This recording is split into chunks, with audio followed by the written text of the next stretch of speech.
So a quick disclaimer. This is the first video I've done where I've had to record my voice. As such, I'm going to be pretty nervous throughout. Take the poor quality with a grain of salt, as I hope to improve these videos the more I work on them. So Kyle Ferrin is the artist behind the enjoyable board game Root. Root is a faction-based war game where you take control of a small animal army to battle for dominion over the Great Forest against other players. Not only do I love the board game, but I'm a huge fan of the art as well. So much so that I've made a little art study.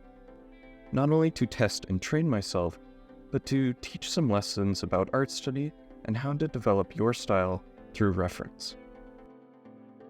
What I'm going to be doing here is using one of Kyle's assets and breaking it down to understand the techniques involved and gauge the process that goes into it. To deepen my own style, I want to find my own alternatives to achieving a design similar to his. Afterwards, I will go on to use this information to make my own works that are inspired from Kyle's designs.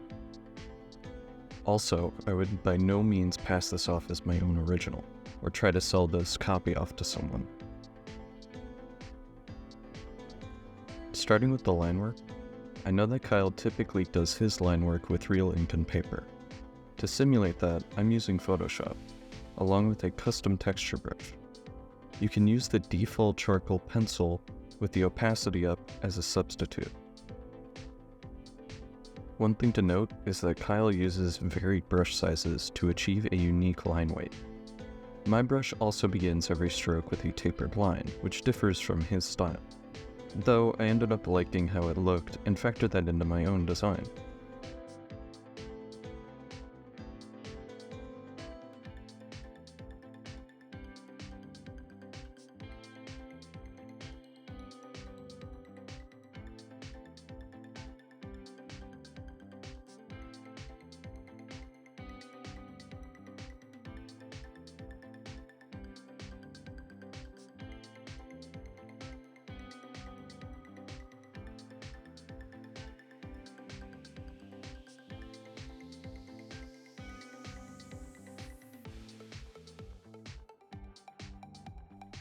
Now, we move on to color.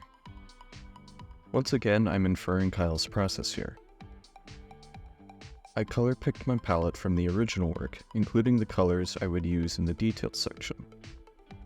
When I color a work, I typically fill in the line work with a central base layer. In this case, I'm going to be using the gray fur as the base layer. For every subsequent color, I'm using a new layer and applying a clipping mask over the gray base layer, so as to prevent bleeding over the outside line work. It might seem overkill, but this process really saves time in the long run. I also left out the torch for the detailing step, as it includes more than just flat coloring.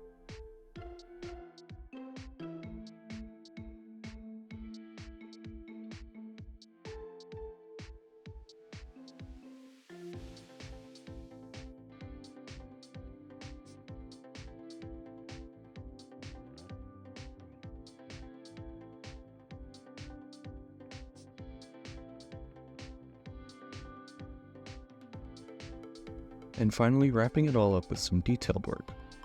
There's a lot of texturing going on with this little rat warrior that we'll want to pay attention to. As for the brushes I mostly used a default pastel brush for the rough texturing it provided. The face and the axe were simple enough to do, but areas like the torch took a little more analysis. Using the same textured brush, I started with the inner red of the torch, then erasing areas of it away to imply that the fire had some volume to it. I also went back and used the flat yellow color again to go over the other parts like the stick. I used a bright yellow to add highlights over the fire, and then adjusting the layer's opacity for a more natural look.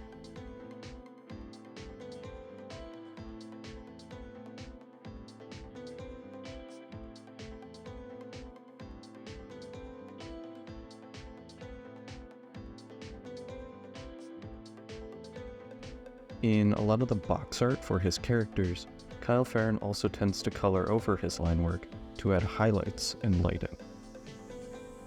You can do this effect easily by selecting your line work layer and locking the transparent pixels. You can then paint over the line work with any sort of color you like. To really nail the design of Kyle's work, I decided afterwards to compress all of my layers into one image and add a paper-like texture over the whole thing. I used a newsprint and Canson paper to simulate the board game aesthetic. Make sure to set the layers to multiply so that they blend better with the image, and adjusting their brightness and saturation until you're satisfied. Now, I wasn't going to be satisfied with just doing a carbon copy of one of Kyle's previous works. So after I made the little rat warrior, I set out to make my own work from scratch. I made this little rabbit character, still using Kyle's work as a reference, but everything from the pose to the outfit to the color is all my own input. Doing studies like this, I find it more important to discover techniques that you enjoy, and find your own way of doing things that fits best for you. Overall, I just want to say that I really enjoy Kyle's work and style, and I enjoyed doing this study. I encourage you all to find artists that you really enjoy and study their works to deepen your own artistic style. With that said, thank you for watching the video. I certainly don't have the largest following, but I appreciate all the views that I get on these videos, and the generous compliments you guys all give. Thank you all, and I'll see you for the next one.